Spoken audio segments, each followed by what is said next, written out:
আমরা আমাদের ফেসবুক স্টোরিতে যে ফটোগুলো আপলোড করি অথবা ভিডিওগুলো আপলোড করি, এগুলো ডাউনলোড করা সম্ভব না হলেও এগুলো কিন্তু স্ক্রিন রেকর্ড অথবা স্ক্রিনশট নেওয়া সম্ভব।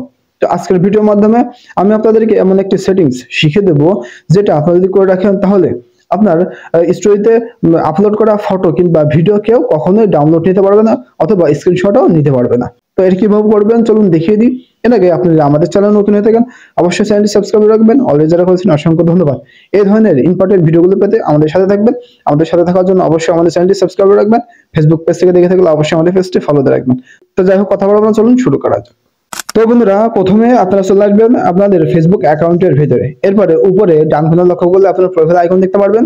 তো এখানে সিম্পলি ক্লিক করে দেবেন। এখানে ক্লিক করার পরে এখন উপর দিকে লক্ষ্য করলে আপনারা পেয়ে যাবেন সেটিংস আইকন। তো এই সেটিংসে জাস্ট ক্লিক করে দিবেন।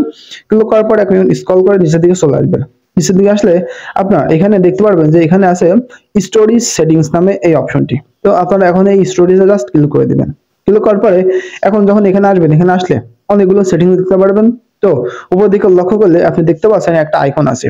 এই আইকনটা আপনারা অফ করে দিবেন। এটা অন করা থাকবে, এটা অফ করে দিবেন। তো এখানে আছে allow other two share your public stories to their one story. তো এটা আপনারা অফ করে দিবেন। এরপরে নিচে একটা আইকন আছে, এটাও আপনারা অফ করে দিবেন। ওকে, তো এখানে আছে allow people to share your stories if you mention them. তো এই দুইটা অপশন আপনারা অফ করে দিবেন। অফ করার পরে এখন কেউ যদি আপনাদের স্টোরি স্ক্রিনশট নিতে চায় অথবা স্ক্রিন রেকর্ড করতে চায়, সেক্ষেত্রে সে কখনোই পারবে না। এখন আপনি আপনার স্টোরি সুরক্ষিতভাবেই আপলোড করতে পারবেন। তো এভাবে খুব সহজেই আপনারা আপনার স্টোরিতে থাকা ফটো কিংবা ভিডিওগুলো সুরক্ষিত রাখতে পারবেন। তো বন্ধুরা, ভিডিও দেখার জন্য অসংখ্য ধন্যবাদ। ভিডিও ভালো লাগলে লাইক করবেন, শুনে একটি কমেন্ট করে দেবেন।